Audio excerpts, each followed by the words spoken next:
session of this workshop, and that's about collaboration, which we touched upon quite a bit already during the first session as well. But it will exist of two parts. First of all, we'll have 3 case studies talking about collaboration. Then we'll have a coffee break, 3:15 to 3:30, and then we'll dive a bit deeper into the collaborate to innovate call and how to set up a multinational collaboration. But first of all, without further ado, I'd like to give the floor to Nina.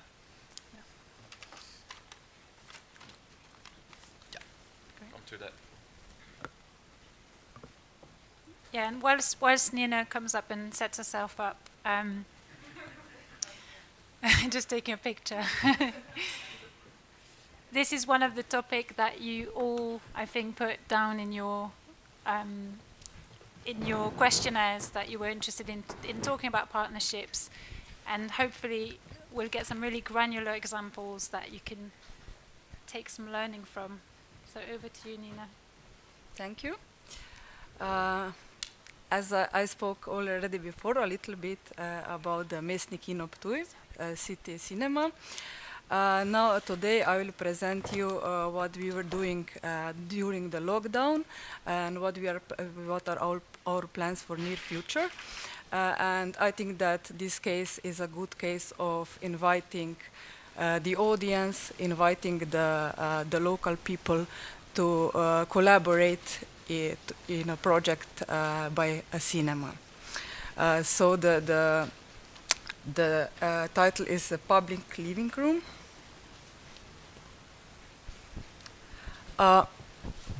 This is the Kino Ptuj City Cinema. As I told you before, it is one of the oldest cinemas in the world. It is run by a local youth center, but the youth center is called Center of Free Time Activities Ptuj. It is a building on another location and has its own programs. And I am the only employee working in the cinema. So it's always a challenge how to grow with limited resources.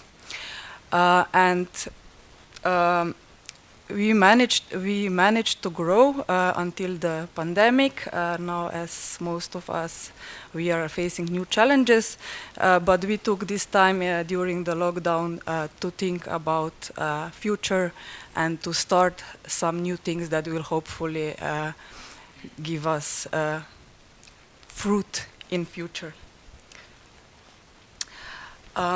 During these years, we created very close relationships with different parts of audience in Ptuj. You have to know that it is a small town with around 20,000 inhabitants, and that everybody knows everybody. That's a little bit of exaggeration, but I can really say that we know our public very well, and that we communicate with them very closely. And the idea was to create and evolve programs that would suit every respective audience group. And we were very successful in building relationships with some of the audience groups. Most notably the elderly people. The program for them is called Film Tea Party or Filmska Čajanka, and these people are very happy and very much included in the programming. They choose their own films. We drink tea together and talk about the films, and they are very grateful to have the opportunity to be part of this program. And the other area that we are very strong in is families with children. We organize regular workshops for children around films, mostly preschoolers, but also primary school children, and cinema with babies and so on. So this is the main picture. And these Q&As and all the events that we are hosting, there's a lot of them. And when we were watching these photos from the events like this one, we noticed that some groups are missing in our cinema. we have a lot of grown-ups, a lot of older audience, but there are not young people, like secondary school or students are not so common to see in our screening room. Yeah, on the one hand, Ptuj is not a university city, unfortunately, so part of it is logical, but still we were thinking all the time, what can we do to, why is this happening? Why are students, for example, during the weekends when they are at their hometown, not visiting the films and events that are very suited for them? And there was another group of photos from our events that showed us a lot of young people. But these were mainly the cool open air cinema events, the drive-in cinema, cinema concerts, and something like that. And what they all have in common is that they are not in the cinema. So maybe we started thinking, maybe it is not itself maybe the problem is not in the image of the organization itself. Maybe it's just not enough. Maybe all this tradition that I was talking about in the previous session, the oldest cinema, the building itself being protected for historical reasons, maybe it's just too serious. Maybe we can do something else. So actually, we were starting to think about the place itself. This is the screening room. We are very proud of it. It is very cozy. People that come here love it very much. It's very retro. It has all this charm of ancient times. But still, then we thought maybe these advantages are at the same time disadvantages for some audience groups, and maybe we should not take it as a given, but maybe think what are the complementary features that we could implement to our cinema that would attract other groups of audience that are not already very well covered in our program. Of course, this cinema room should stay as it is. It is protected, and we want it to stay as it is because it is very beautiful. But at the same time, it is the only cinema in town, and only with one screen. So it has long been our dream to have an opportunity to add another screening room. So we were starting to think in this way about rebranding, repositioning the cinema, but not for all audience groups, but focused on young audiences, because we want to still this image of an ancient, old cinema be the main thing about the main unique selling proposition, if you want, of our cinema. But we were thinking, can we complement it with something else? And this is this table shows the opposites that we were thinking about. So instead of something old and red, can we do something new and green?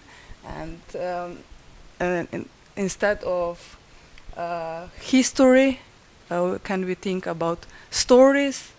Can we do something more not so serious, something cooler, something more funky? And as an opposite to this old part of the cinema that should stay as it is and nobody gets to touch it, can we invite everybody to think about another screening room that we could add? We managed to apply to the Cinemas as Innovation Hubs European Commission call, and managed to get funds for the DCP equipment for another screening room.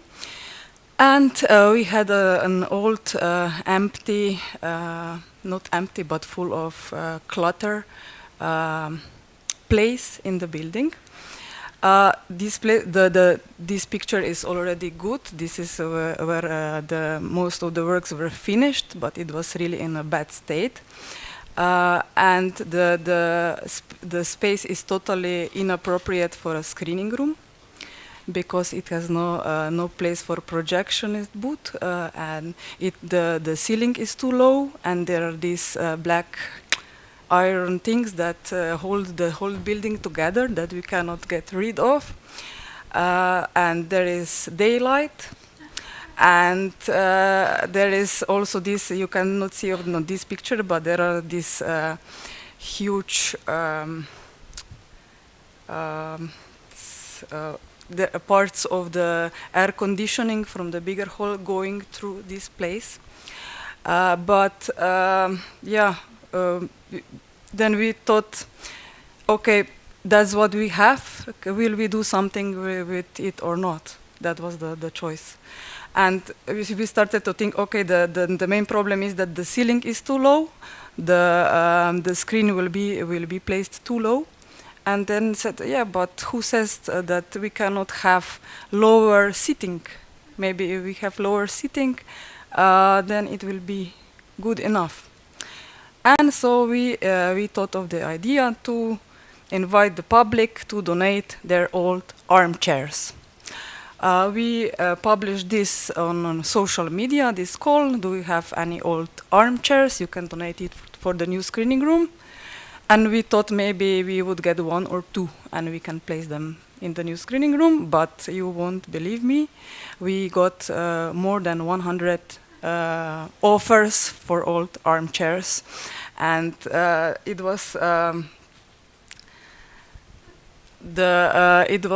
happened to be a viral thing. People were eager to donate their old armchairs. Some of them even bought old armchairs if they didn't have any, just to donate them. And it also happened to be a great social media campaign that was very spontaneous because we then went to all these people, and we made a little story about each of the armchairs, and we met amazing people like Tarkovsky lover living on a hill on a very rural area around Ptuj. And there were some local artists that donated chairs, and people, and a businessman, and primary school that donated a chair from teachers, and the whole community really got excited about this project. There were a lot of feedback, and this was all happening during the lockdown. So it was really a surprisingly big thing. So we could choose among more than 100 armchairs. We chose the most beautiful ones, and now we are renovating them. And then also, but people got so excited that they wanted to donate other things. So somebody wrote me, I would like to donate my whole book collection about films. So we installed this bookshelf, and we have now all the main literature about film. And we added some cozy couch for people to be able to sit here and to enjoy this literature. We are also planning to add a QR code with where you can find the whole list of the books, and you can borrow them.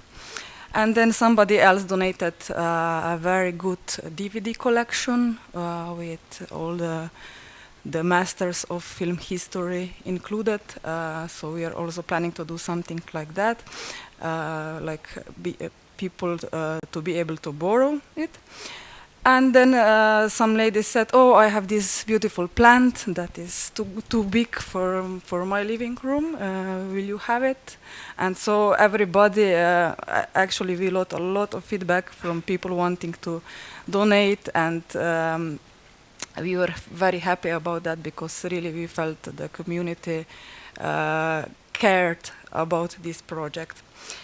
The work is still in progress. Why we haven't been able to open it, because there are at the moment still very strict measures in Slovenia about COVID. So if we are lucky, the opening will be held in January, we hope. And we plan to this screening room not to be just the screening room, but to host other kinds of events in connection with our youth center mostly. We plan to also start the virtual reality program, which we also got funds for on this European Commission call. And we plan to rent this place as a jukebox cinema, so-called, so that people can watch films here, not have a party, but they can choose which films they want to watch. All of this resulted in very positive results. There was a lot of buzz, and there is still a lot of excitement, but I hope that the opening happens soon, so it won't go down before the opening. And actually, it had a huge effect with young people. In recent months, 4 of local music groups by young people wanted to shoot their videos in the cinema. That is something completely new. It was, I think, it shows that this campaign about the new screening room really had an impact on the image of the cinema in this age group. On the other hand, we were also talking a lot about teams and inclusion. Normally, I worked for the cinema alone, but from this call, Cinemas as Innovation Hubs, we got funds, so I have now an assistant 3 times a week, 3 days per week, working with me, and she is, her name is Tina, and she is very precious in terms of working with young people. She knows a lot of them, she's friends with them, and that is also another important source of this rebranding of the old cinema for the young. Thank you.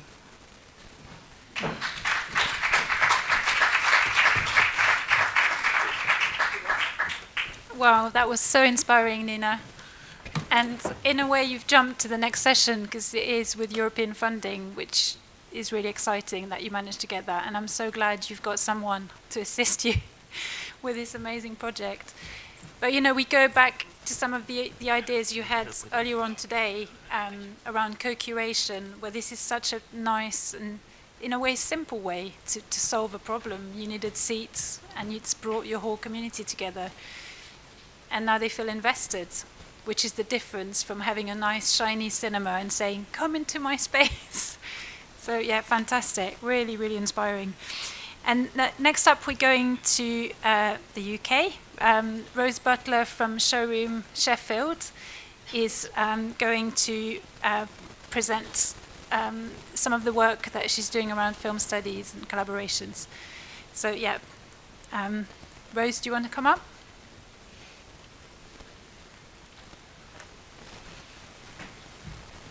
Sorry, yeah. Thought I could, but need the master.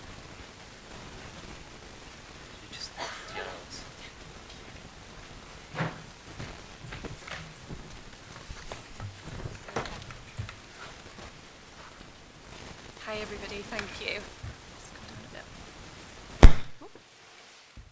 It's a good start.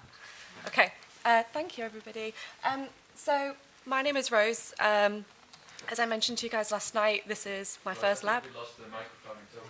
Oh, really? Is that okay?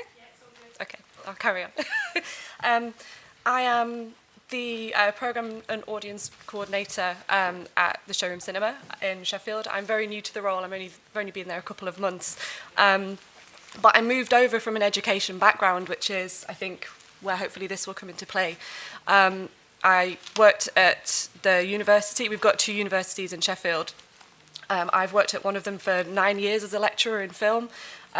So kind of, I'm hoping to bring some of that to the showroom and hopefully trying to kind of collaborate in that way. So I want to talk a little about 2 of the programs that we have that we collaborate with. One is the Film Studies program that we run, which has been running for a long time. It's been about 20 years that we've been running it at the showroom, and we're just kind of gearing up to restart it again after lockdown. So hopefully in the new year we'll have a new program with that. And the second one is Reclaim the Frame, which is a really interesting partnership that we have with an organisation in the UK. So I'll talk a little bit more about that one second. So first of all, I wanted to talk about film studies. So as I say, thinking about collaborating in an educational capacity, and I think opening film education in a way that's really accessible to the general public and not in this quite stuffy academic kind of environment. So at the showroom we run 3 film studies courses a year, so usually one in January, one during the summer season, and then one in autumn. It comprises of an 8-week course, so it's kind of alternate weeks of film, like an extended introduction and the film screening, and then we would have in the alternate week a lecture and a discussion group that would last for 2 hours in total. So it's an 8-week course in total. It's quite a kind of a deep dive, I think, into film studies, but in a way that, as I say, is very accessible, and not, it kind of removes it from this academic environment, which is really nice. As I say, it's open to everyone. We have traditionally, I think, had an older audience, which I think is something that quite a lot of us have mentioned. And in recent years, it's been a real initiative to try and broaden this out a little bit more and encourage younger people to come. We've been able to do this with our Cine 26 membership, where we're able to offer a discount to younger people. So we're able to offer a really discounted price point. Thank you. A really discounted price point for young people, which has really helped us out with that. So as I say, it's about £32. And again, with the sort of films that we've programmed as well, that's made a really big difference. I'll just show you. So it's been really valuable to us in terms of our kind of special programming and our rep programming in particular. We found that we have a real keen young audience for rep screenings. It's one thing that I manage in my new role is kind of looking at the data for the percentages of audiences. And with a lot of our rep screenings, it's pushing up to about half of the screenings are young people. So we're really tapping into that with a lot of our special screenings and with our educational screenings. One thing that I would like to ask you guys when we're chatting, I think, is obviously we've moved away a bit from the print marketing that we've had, this is an example of what we would usually give out with our film studies program. Obviously we're moving away from a lot of that now, so we'll be looking into marketing this digitally, which again is a new challenge for us post-lockdown when we're getting rid of a lot of that paper material. So it would be really interesting to maybe hear some suggestions from you later on as to what we could do with that. So the way that these courses are structured is that we work locally with academics. So as I say, we're really lucky to be a university city with 2 big universities. So as I said, we've got an inbuilt community of a lot of young people. Both universities as well run film courses. We're also, I think the showroom is one of 6 cinemas in the city centre. So we have a lot of competition. But again, it's a very cinema-focused city, which I think is really nice for us. This is regularly, when we do run these film studies courses, it's regularly the best attended film of that day. So again, linking into that idea of these rep and special event screenings being really important. And I think looking at post-lockdown, the fact that we're providing that extra material alongside a screening is really important. I think that element of discussion and conversation and kind of processing films afterwards and providing that space feels more important now than ever. And having the room to do that in a room that's kind of really encouraging and accessible is really important. So that's definitely something for us to kind of continue with. And again, as I say, it makes this feel much more accessible, particularly to a younger audience. Traditionally, as I say, our film studies programme really engaged with an older audience, but we're kind of managing to tweak this as we're moving forward, which I think is really interesting and exciting for us. And it's also really allowed us an opportunity to engage with funding programmes. So this was a programme that we did a couple of years ago, I think it was 2018, when the BFI ran like a musical season as part of their major programming. We were able to put in an application for some funding to run a film studies course around cult musicals. So again, we were able to look at kind of special rep screenings for it, which we had a really, really nice turnout for, and we were able to get some funding for a few films to be shown on 35mm, which again is just that additional appeal that we had, which was really, really nice. Okay, so moving on from film studies, which is a very kind of local in-house partnership, I just wanted to briefly talk through our relationship that we have with Bird's Eye View and Reclaim the Frame. So just to introduce who they are to begin with, Bird's Eye View is a registered charity. They champion films by women and by non-binary filmmakers. And they really work to promote a diverse, alternative perspective through advocacy, communication. So again, it's that real emphasis on engagement and discussion that's really, really key. Since 2008, Bird's Eye View have established Reclaim the Frame. So this spotlights and celebrates new and repertory films, specifically created by women. So, as I mentioned, we're part of a partnership along with 14 other sites with Reclaim the Frame, and we collaborate on screenings and events. So again, thinking coming out of lockdown, what it is that we're able to try and do that establishes us from the 5 other cinemas that we have in the city, and what draws people back to us, and it is these special events. Again, it's very much a long-term collaborative process, so there's a lot of back and forth that takes place when trying to set up these relationships. This might be a case of hosting preview screenings or week of release screenings that we try and make sure that we collaborate with different speakers. So it might be academics, it might be just specialists in that field, or someone that has an interest that shares the same themes of the film, that we can have, again, that discussion of and unpick the film, perhaps in an extended introduction or perhaps a discussion afterwards. I think what's really important, and someone mentioned this last night as well, what we've done with the Reclaim the Frame screenings, and we've kind of adopted this elsewhere when we've done Q&A events since as well, is kind of subverting that format. So rather than audiences always posing questions to the speakers at the front, it gets opened out to everyone, and it feels a much more inclusive discussion. And I think rather than, it can often feel quite stunted at Q&As, it can often be quite an awkward exchange. We found that kind of replicating this format has really worked for us. And again, as I say, coming out of lockdown, I think the thing that we all missed was that shared experience and that chance to communicate afterwards. We held a film festival just as we came out of lockdown, where no one was allowed to congregate after screenings, and we had to kind of shepherd everyone out of the building. And it was what everybody missed the most, was being able to process what they'd just seen. It wasn't just the film, but it was that conversation afterwards that was part of that experience that they found so essential. So I certainly think that coming out of lockdown, having these sorts of screenings for us is really, really important and really vital. And I think subverting that traditional format has been really successful for us, and I think moving forward will be something else that is really important. So then, just to quickly wrap up, so I think thinking of what what has been important to us with our collaborations and moving forward is thinking about education, engagement and experience is central to what we've been trying to do, and I think to continue to do at the showroom.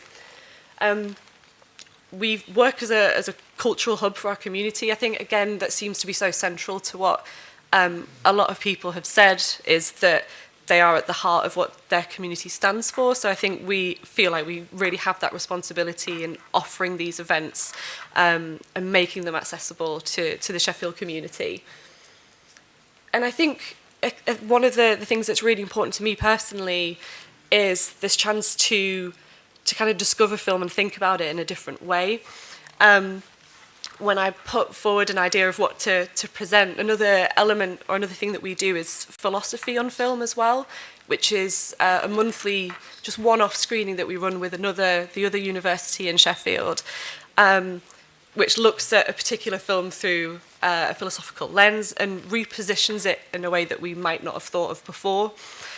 And it's been really nice because as an independent cinema, it allows us to unearth some really kind of interesting views on films and to program some really interesting, strange choices and think about them and look at them in a way that we may not have thought about or considered before, which has been, I think, a really nice addition to our program.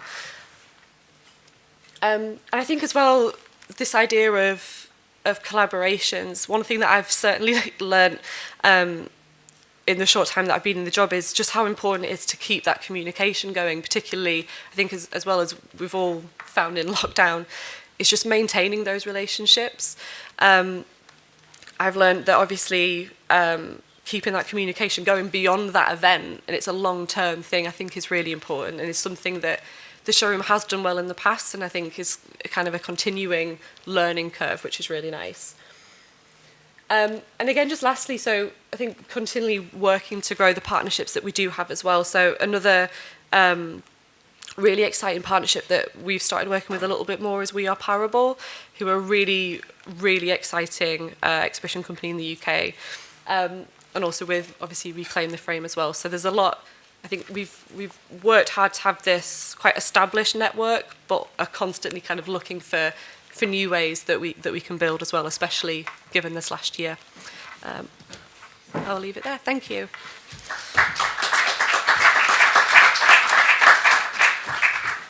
Thanks for that. And just to add, the two organisations that were mentioned, Reclaim the Frame and We Are Parable, these are national umbrella initiatives.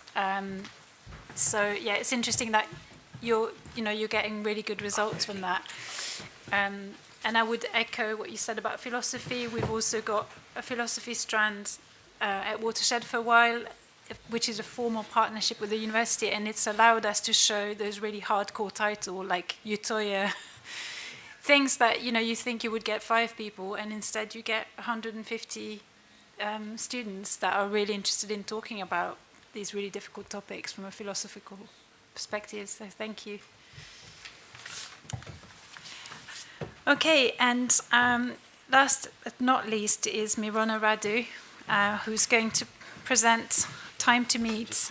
It's Film O'Clock, and it's a project that's close to my heart because Mirona and I met remotely as part of a program called Next Change, which is run by DFFB in Berlin, and I was her mentor. So I've seen this project grow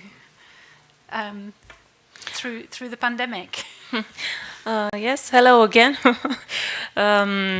I have some emotions because I really love this project. It's my pet project. I've been working in film festival for many years, almost 10. I am in exhibition as a coordinator and programmer since 2019, so not a long experience, especially now when pandemic came. Not many things to do, but just to fight and to be there. But from my whole experience, I wanted to build something in which I really believe, and something that I could bring to the humanity. Maybe, I don't know. My vision is to cultivate the love for cinema, but also to cultivate the love for each other. So to go beyond the cinema. I think. And I am very happy that I have this chance to present to you this project. Maybe you would want to join. We had the first edition this year in late February, beginning of March. It was a big challenge. Not because of the pandemic. The pandemic, of course, for lazy people could be a reason to stay and to prolong your, I don't know, your organization. But still, we succeeded to apply to some fund in Romania, and we had almost 18,000 euros. So with this amount and with some investment, we could we did actually a festival, a hybrid one, in 5 countries across 2 continents. Lithuania, Romania, of course, Greece, Egypt, and South Africa. I started to think this project as a hybrid one before COVID, so COVID just came just in time to let me the scene and to do things on this side. Why? Even if I am a cinema lover and I think the film should be in the cinemas, you can reach more audience also bringing together, showing the same content on different platforms at the same time. So the concept itself is it's to be together at the same time. I had the chance at the cinema to organize in 2019 2 screenings with synchronized screenings in Spain, Portugal, and Romania, and I saw how the people received these type of screenings. They felt being part of a big community, not just the Romanian community, and yeah, this made me think that my project could work. And of course, what we can offer to the collaborators is for sure to be in 5 or 6 countries. Now we would add Bulgaria on the map, and we will have 6 markets. Okay, this is the vision of the festival and how we see our mission. As I said before, is not just film; it's more than that. It's connection with the others, and bringing together these very different people with different backgrounds, cultural backgrounds. I think it's very richful actually for everyone involved. In terms of audience, of course, we are targeting the young audience. They are more connected in this digital world. We are also targeting the expats because usually they are doing activities and things in their new country, and they respond very well to other initiatives. So we have them as a target as well. And of course, the project being, let's say, building a cultural and cinematic bridge over the meridian, for sure we want to bring together the cinephiles, and they can be also older, or I don't know, tomorrow I will be 35, so maybe just more experienced in film. So these are the participating countries for 2022 edition. We added Bulgaria. About the first edition, so as I said, we intended to have hybrid screenings. We succeeded to do this in Romania, to have in-person screenings, and we used one platform. So people from these 5 participating countries could experience the film festival, the content at the same time, of course, and we use Festival Scope. even if I love festival scope, I think it's a mistake that I did. Why? I think we should have decided to go and to collaborate with local platforms. Even if we had from each participating country a delegate, a strong professional in their territory, a person who knows the audience and a person who is known by the audience, and also a sort of person that can link to other companies and institutions from their countries. I think if we have been more successful if we have worked with local platforms. But of course, this is the way to learn. And of course, we really had a great collaboration with Festival Scope. But for the next edition, we are very, we are decided to work with the locals. What we had.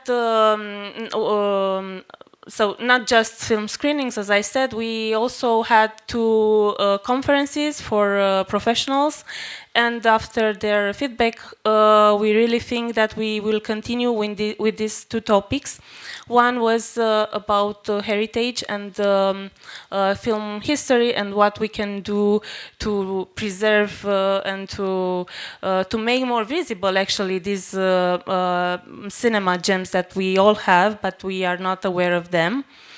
And we had special guests from each country, and I can say that from Lithuania we had great support on this. They are doing great film things, and maybe this could be inspiring for the others from the other countries. The conferences actually were open for other people from other countries as well. So we had also some people from Germany because they knew my project from Next Wave, and also some people from France. So but the people who presented were of course from these 5 participating countries in focus. And the other conference was on co-production, and it was a very surprisingly pleasant discussion between professionals. I didn't expect to come because we were like the first edition, the pilot edition, but many producers and people who are actually very professional in their field come and share their experience. So for us was very good, and now we have we there for the next edition to organize again this. And of course, after each screening, we had a discussion with film critics and with part of crews. It was streamed on our Facebook page, and people could comment. We hadn't so many comments actually, but still we had some emails after, so people actually enjoyed. What we had also, it's 5 national cocktails.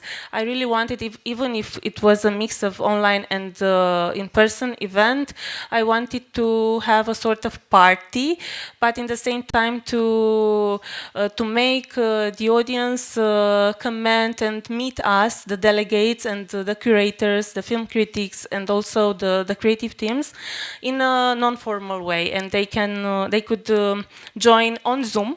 It was on Zoom that time. Now we know other platforms much more interesting, but each country had their own national cocktail, and we discussed some other things about music. We invited some other artists, and it was quite pleasant. We gave some awards. We gave 2 awards, like audience award, and also we wanted to give the festival award. For us, it was beneficial to include the audience award and to make them part of what we want to do. I mean, without the audience, we are nothing. We are just in a presentation. We have some feedbacks, good feedbacks, and that's why we are now applying to other funds and hoping that we will get more money, because of course we would need in order to organize these in-person screenings as well. for each territory. This is the format and the structure for the next edition. We added also a panorama section. After the festival, we made some research and we asked people how did they like and what they think about the festival, about the concept, about everything. And many of them actually told us that the short film competition and the classical section are great, but they would love to have also a panorama section with new contemporary feature films. So we will add this. I think it's a good idea. Of course, this idea is not new. It was also a discussion of money because it's quite expensive to work also a sort of sales or distributors job to screen the same films in 5 or 6 countries. Yeah, and if you want more information, we have the website, and also we are on Facebook, and I'm here. So thank you so much.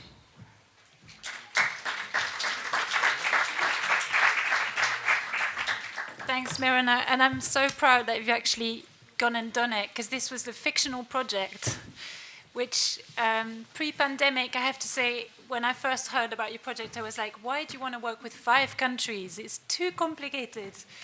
But of course, with the pandemic, suddenly all of Mirona's vision, which was about aligning at a specific time, in a specific time zone, was suddenly possible. So yeah, congratulations, Mirona. And it leads nicely to our next session, which is going to look at more international partnerships. But before that, we have a break. Woohoo!